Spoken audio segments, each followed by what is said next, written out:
میگیرید؟ یعنی چگونه که حضرت امام شافعی رحمه الله نزد قبل حضرت امام ابو حنیفه رحمه الله علیه تواصل گرفت. این سخن باطل است، در کجا آمده است؟ لا حول ولا قوه الا بالله العلی العظیم. در نزد شما باطل باشه، در نزد ما شما از دین صحبت میکنید و ما بگویید که در کجا آمده است. من به شما در بالای آیت صحبت میکنیم. آیت نمیدونید چی بوده، آیت نمیدونید صحبت گوش کو صحبت کنم اسم جایدی آیت شما محمد صلی الله علیه و سلم گفتن لا تجعلوا قبری عیدا.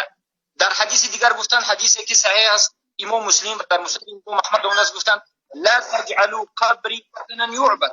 قبری من همچون مثلا قرار ندید، عید قرار ندید. و معروف است که دعا عبادت است. الله لا حول ولا قوه الا بالله.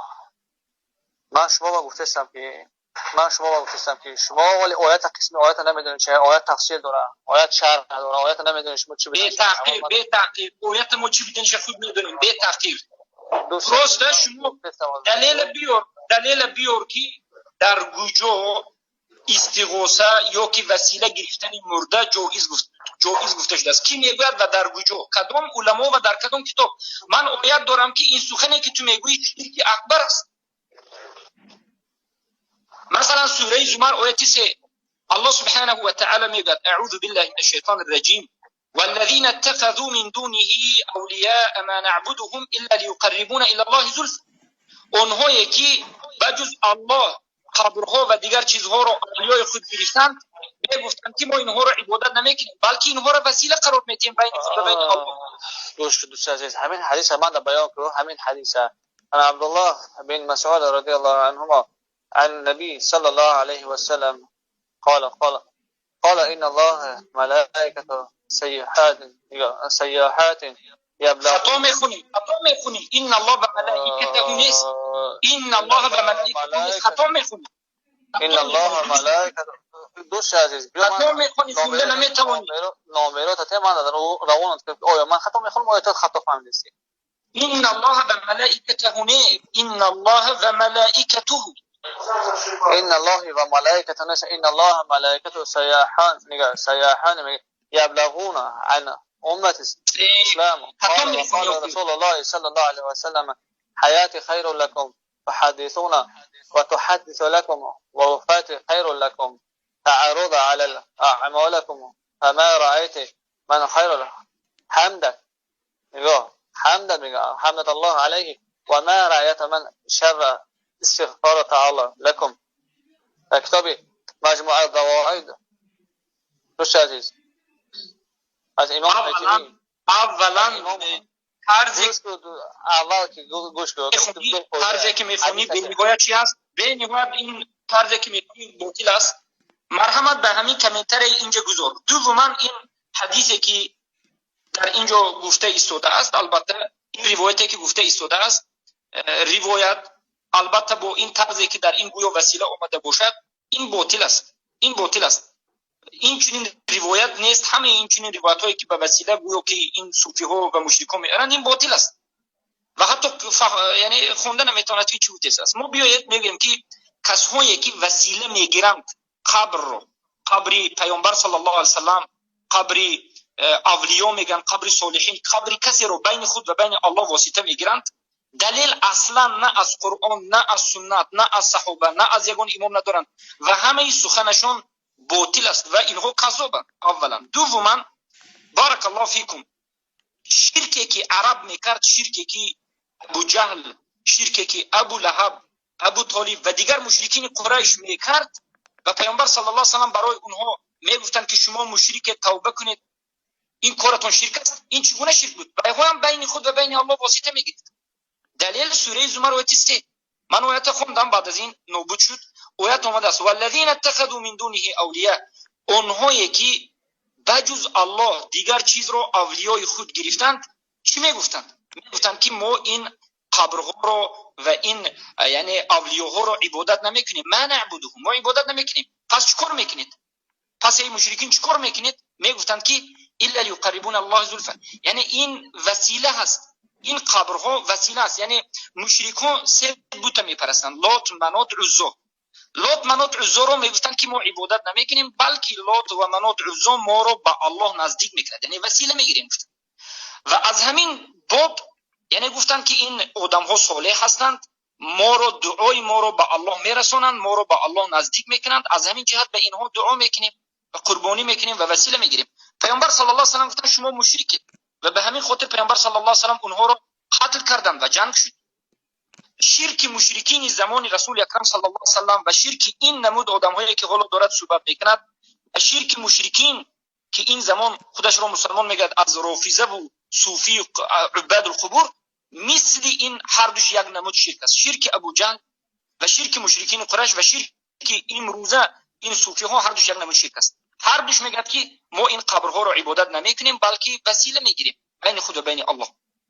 این شرک اکبر است و به همین خاطر رسول اکرم صلی الله علیه و سلم اومدن تا که این نمود مشرکا رو چکنند، یعنی دعوت کنند و بعد از این بارک الله فیکم با اینها حتی جنگیدن. پس آیت دیگر اومده است در سوره احقاف، بارک الله فیکم. برادرها صدا میرود به شما؟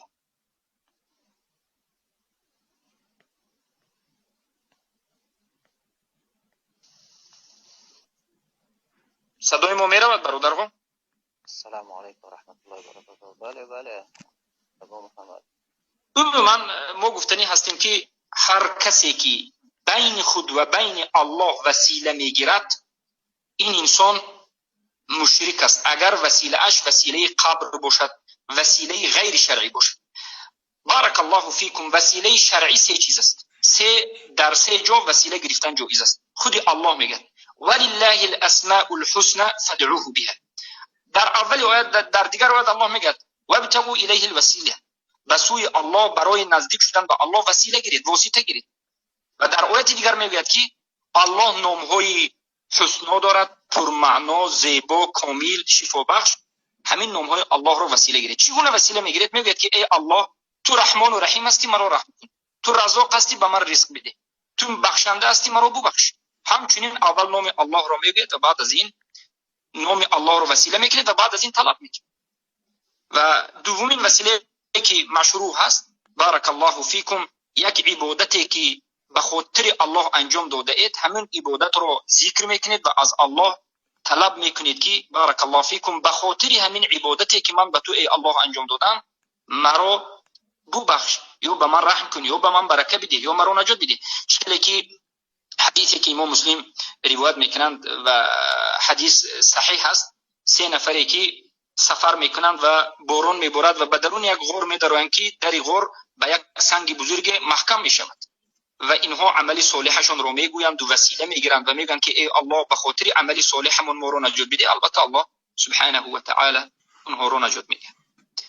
و سومین وسیله که جایز است، اگر یک انسان موحد، یک بزرگ، یک آدم صالح مصلح، یک موحد زنده در روبرویتون باشد، از او طلب دعا بکنید. بگید که من مریض هستم، شما که یک آدمی صالح هستید، موحد هستید، در حق من دعا بکنید که الله مرا شفا بدهد گوید.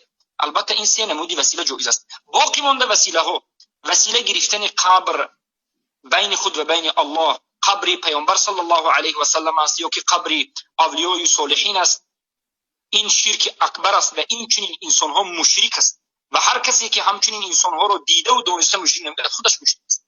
دلیل چی است؟ دلیل اولا سوره یونس که 18 است که الله میگه اعوذ بالله من الشیطان الرجیم و یعبدون من دون الله ما لا یضرهم ولا ينفعهم و یقولون هؤلاء شفعاؤنا عند الله. اینها بجز الله دیگر چیز را عبادت میکنند، قبر را عبادت میکنند، مرده را عبادت میکنند، بغیر الله دیگر چیز را عبادت میکنند، یعنی دعا میکنند. دعا عبادت است و یک چیزها را عبادت میکنند که به اینها نه ضرر میرساند نه منفعت میرساند. این انسانایی که در درون قبر است، این قبر به دعا کننده اش نه ضرر میرساند نه فایده میرساند، اما مشرکان اینا عبادت میکنند و بعد از این میگن که اینها شفاعت کننده ما در نزد الله هستند، یعنی ما رو در نزد الله شفاعت میکنند یا اینها به ما کمک میکنند و غیر او ذلک. الله اینها را چی گفته است؟ مشرک گفته است در سوره 9. و آیت دومی که دلیل برای مشرک بودن اینها میکند، بارک الله فیکم، سوره زمر آیت 3 است. والذین اتخذوا من دونه اولیاء ما نعبدهم الا لیقربونا الى الله زلفا. یعنی مشرکای قریش که پیامبر صلی الله علیه و سلم اونها رو مشرک گفتند و اونها جنگیدند، اونها رو کشتند، میگفتند که ما این لات، منات، عزا، این بت‌ها رو عبادت نمیکنیم، بلکه اینها آدمای صالح هست، ما اینها رو بین خود و بین الله وسیله قرار میدیم، اینها ما رو به الله نزدیک میکنند. یعنی ابو جهل هم همین سخن رو میگفت، امروزه مشرکای صوفی هم همین سخن رو میگن، اینها قبر رو میگن. پیامبر صلی الله علیه و گفتن شما مشرکید، یا ایها الکافرون گفتن، قل یا ایها الکافرون گفتن، مشرک گفتند. و در آیه دیگر سوره احقاف آیه 28 اومده است که الله سبحانه و تعالی میگه فلولا نصرهم الذين اتخذوا من دون الله قربانا الهه، یعنی بجز الله دیگر چیز رو یعنی به خودشون الهه گرفتن میگه. یا در آیه سوره زمر آیه 3 میگه والذین اتخذوا من دونه اولیاء ما نعبدهم، این چنین یعنی چه که آیات رو پیش از این گفتیم. پس برادرهای عزیز باید بدانید که الله سبحانه و تعالی میگوید و من یدعو مع الله الها آخر لا برهان له به فانما حسابه عند ربه انه لا يفلح الكافرون.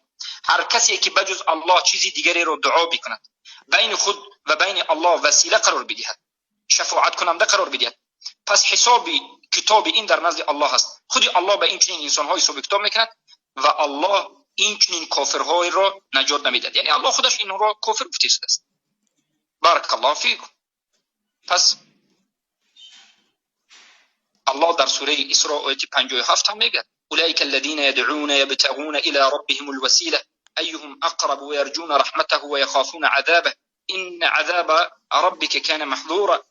و آیات‌های زیادی دیگر اومده است که کسایی که قبر میپرستند، قبر وسیله میگیرند، در روز قیامت اینها شرمنده میشوند. یعنی همون صاحبای قبر اینها انکار میکنند. بارک الله فیکم.